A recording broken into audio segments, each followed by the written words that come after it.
Eu achava que um vídeo como esse não seria necessário, mas eu tenho percebido que para muitos religiosos, a Bíblia Sagrada não é a fonte de autoridade máxima, utilizada para ensinar, repreender, corrigir e educar na justiça, conforme escreve o apóstolo Paulo em 2 Timóteo 3,16.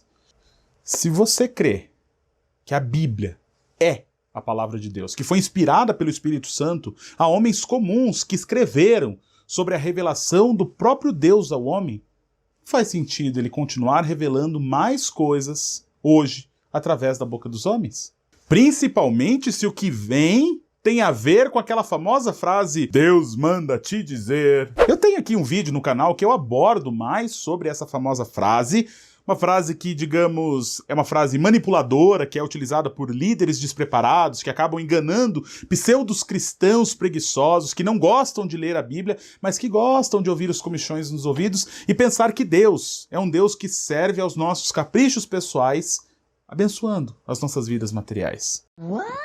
Deus manda te dizer, ó vaso, pode viajar que ele vai te abençoar. E eu vejo aqui hoje anjos, blá, blá, blá, blá, blá. Gente, Deus não é nosso parça, não. Ele é nosso Deus. E apesar dele ser o nosso amigo, ele se importa com a glória dele. Até porque foi para glorificá-lo que nós fomos criados, e não para viajar a passeio em segurança. Então, quando for buscar a palavra ou a guia de Deus, busque para saber como você pode glorificá-lo através da sua vida.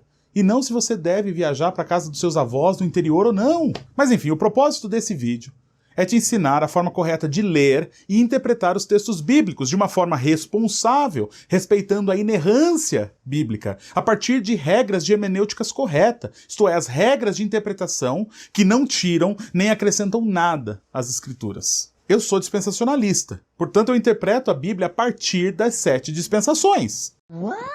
O termo dispensação significa administração, gerência, e se refere à forma com que Deus interage com a humanidade nos diferentes períodos de tempo da história. Ou seja, Deus interagiu com Adão e Eva de uma forma dentro do jardim, a administração ali, e administra de outra forma fora do jardim. Assim como ele também agiu de forma diferente com Noé, Abraão, Moisés e com a igreja, que é a dispensação atual. A única coisa comum entre as eras é o pecado do homem, que demonstra claramente que nós somos incapazes de chegar a Deus por nós mesmos. Portanto, ser dispensacionalista faz com que eu interprete um texto bíblico dentro do seu contexto histórico-gramatical e pré-tribulacionista, a partir da dispensação em que aquele texto se encontra, e de forma literal, incluindo as profecias. Dessa forma, eu estou protegido de criar absurdos teológicos, porque as regras de interpretação me dão a segurança para interpretar o texto a partir da observação que eu tenho dele. Não são vozes na minha cabeça, mas a voz de Deus que foi escrita e deixada para nós, a fim de que nós falemos a mesma língua, não sendo enganados por mestres que modificam e adaptam o texto para se encaixar nas suas teologias diabólicas, e que, apesar de ser um pouco complexo e técnico, é simples. E nós vamos interpretar hoje um texto juntos, utilizando esse método de interpretação. E assim talvez você consiga entender mais um pouco de como funciona esse método. E para interpretarmos na prática, vamos usar o verso de João 3,16, que é muito famoso, por sinal, e riquíssimo em verdades divinas, principalmente sobre a doutrina da salvação. E para que a gente inicie esse processo interpretativo, a gente precisa observar o texto. Ler o texto completo, não apenas o versículo ou o texto em questão. Isso serve para que a gente possa entender o contexto imediato do trecho, né? E também que é para a gente possa entender quem é o autor daquele texto, por que ele escreveu, para quem ele escreveu, quando ele escreveu, qual era a dispensação que ele pertencia. E com essas informações nas minhas mãos, eu posso iniciar um processo de interpretação e em seguida aplicar o texto de acordo com o que o texto mesmo está ensinando. Para que esse vídeo não fique muito extenso, não vamos ler o capítulo inteiro, mas você pode pausar e ler o capítulo 3 do Evangelho de João agora. Pausou? Você está enrolando. Leia o texto, rapaz, desse preguiçoso! Porque Deus amou o mundo de tal maneira que deu seu Filho unigênito, para que todo o que nele crê não pereça, mas tenha a vida eterna. João era um dos apóstolos de Jesus, alguém que inclusive se considerava o discípulo mais amado por Jesus. E esse sentimento de afeto, é realmente visto pela forma com que ele escreve os seus evangelhos e as suas cartas, por exemplo. Em relação à data, leva-se em conta alguns achados arqueológicos e a descoberta de alguns fragmentos com papiros que continham textos do Evangelho de João lá no ano de 135 d.C., o que claramente indica que o texto foi escrito antes dessa data. Dessa forma, os arqueólogos, eles datam que o Evangelho de João foi escrito lá por volta do final do primeiro século, algo entre 90 e 100 d.C. Isso é importante porque demonstra que o apóstolo João provavelmente escreveu o Evangelho de João ali no seu exílio, durante o exílio lá na ilha de Patmos, na mesma época que ele escreveu as cartas e também o livro de Apocalipse. Tanto que há uma semelhança entre o Evangelho e as cartas, principalmente no que tange o caráter salvífico e divino de Cristo. Eu acho muito interessante que ele diz em seu Evangelho o motivo pelo qual ele escreve esse livro. E é interessante porque naquela época a igreja já tinha, provavelmente, os evangelhos sinóticos, Mateus, Marcos e Lucas. Na verdade, fez Jesus diante dos discípulos muitos outros sinais que não foram escritos nesse livro. Estes, porém, foram registrados para que creiais que Jesus é o Cristo, o Filho de Deus, e para que, crendo, tenhais vida em seu nome. Qual foi o objetivo dele, então? Para que os leitores crescem que Jesus é o Cristo, o Filho de Deus, que oferece a vida eterna através de seu nome. João começa esse evangelho falando que Jesus é o Verbo de Deus, a Palavra de Deus. E ele continua afirmando que Jesus é o próprio Deus encarnado, que concede um benefício ao homem que crê nessa verdade. Esse benefício, segundo João 1,12, é o de se tornar, de ser feito filho de Deus também. O que claramente indica que antes de crer o homem não é filho de Deus, ele se torna filho de Deus em Cristo. João não está preocupado com cronologias em todo o seu texto, mas em demonstrar a divindade de Jesus Cristo e o seu amor pelo homem. Há um ponto curioso aqui. Em suas cartas, João fala sobre uma seita que surgia naquela época que afirmava que Jesus não era Deus, apenas um Deus. Ou seja, alguém criado por Deus Pai para receber o Espírito de Deus por um período de tempo, mas que esse Espírito deixaria depois de sua morte. Agora eu entendi porque os testemunhas de Jeová dizem que eles existem desde a época da igreja primitiva. Russell já trazia as heresias dele, antes mesmo de Ario trazia as heresias dele, olha só. Que coisa! Então, João escreve sobre Jesus como sendo divino, mas não o ser divino criado por Deus Pai, mas o próprio Deus Pai encarnado. 100% Deus e 100% homem. Aquele que se esvazia de sua glória, se humilha na figura de servo para ser obediente até a morte, conforme Paulo escreve lá em Filipenses 2. No Evangelho de João, capítulo 3, o apóstolo amado, João, relata a conversa entre Jesus e Nicodemos, um fariseu, que queria saber mais sobre o Messias e sobre a vida eterna. O diálogo é muito interessante porque Nicodemos, provavelmente por conta da sua religiosidade, não entende o que é nascer de novo. Jesus então usa uma ilustração que Nicodemos conhecia muito bem, porque está na lei, e se compara à serpente levantada por Moisés no deserto, descrita em Números 21:9, que diz o seguinte: fez Moisés uma serpente de bronze e a pôs sobre uma haste. Sendo alguém mordido por alguma serpente, se olhava para a de bronze, sarava. Olha exatamente o que Jesus disse para Nicodemos sobre essa história. E do modo que Moisés levantou a serpente no deserto, assim importa que o Filho do Homem seja levantado, para que todo o que nele crê tenha a vida eterna. Você consegue notar a correlação aqui? Quem olhava para a serpente de bronze no deserto, lá em Números, sarava. Quem olhar para Cristo terá a vida eterna. Eu vou além. Quem picava, injetando veneno lá em Números, era uma serpente venenosa. Quem faz isso hoje é Satanás. A serpente, conforme descrito em Apocalipse pelo próprio João.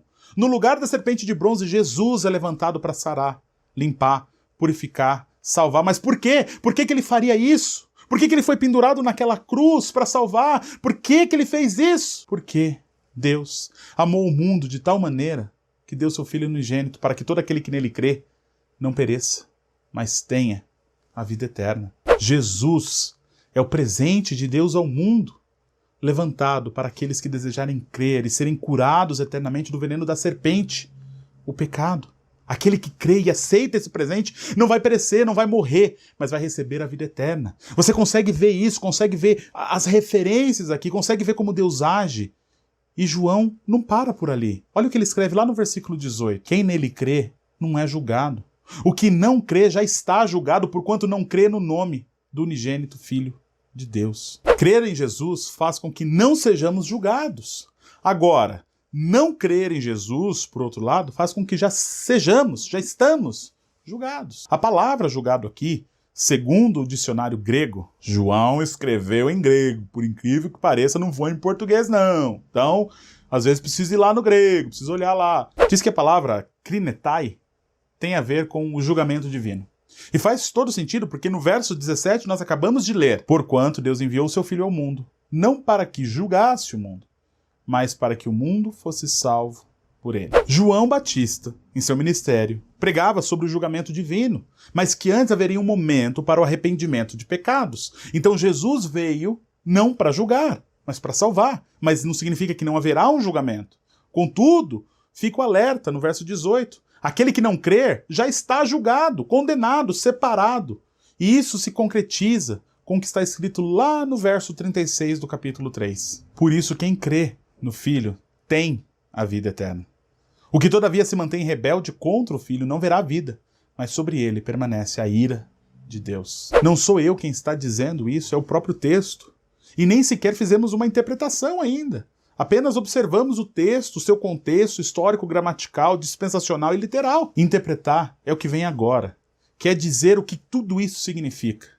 Eu diria, baseado na observação que acabamos de fazer aqui juntos, que o texto realmente diz é que o pecado é o veneno da serpente que corre na veia de todos os homens, que mata e separa o homem de Deus.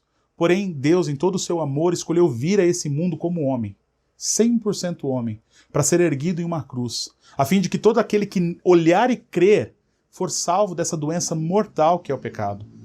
A prova disso são as referências usadas pelo próprio apóstolo João ao escrever a conversa de Jesus com Nicodemos, por exemplo. O texto em si, ele é claro e enfático em dizer que quem crer nessa verdade será salvo.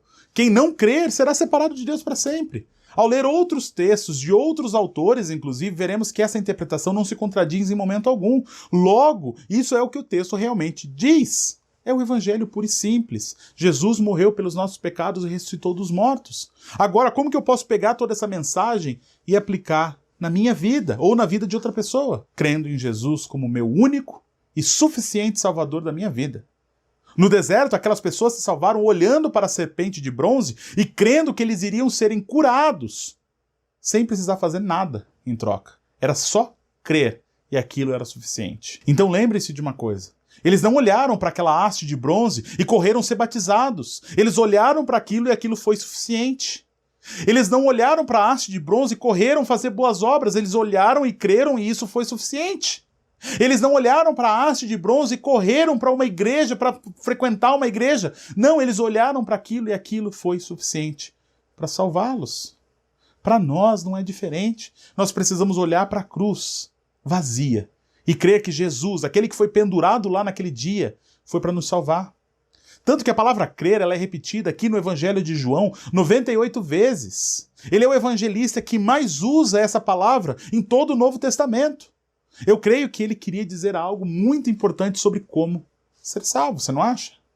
Crer, crer, crer e nada mais. Isso é interpretar o texto com o próprio texto. Você não precisa ir fora, você não precisa inventar, você não precisa de uma revelação. A palavra de Deus ela é completa para tudo que precisamos. E eu posso dizer, nós temos muito mais do que nós merecemos. A salvação é muito mais do que a gente merece. Então a gente não precisa de mais nada. O texto bíblico é suficiente para nos mostrar o caminho da salvação. Eu não quero mais nada além disso.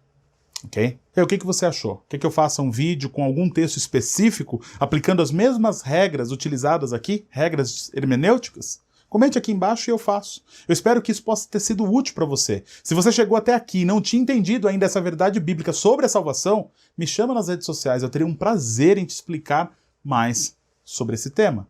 Não se esqueça de se inscrever, curtir e compartilhar esse vídeo. Me ajude a espalhar a palavra de Deus pela internet. Que Deus te abençoe e até o próximo.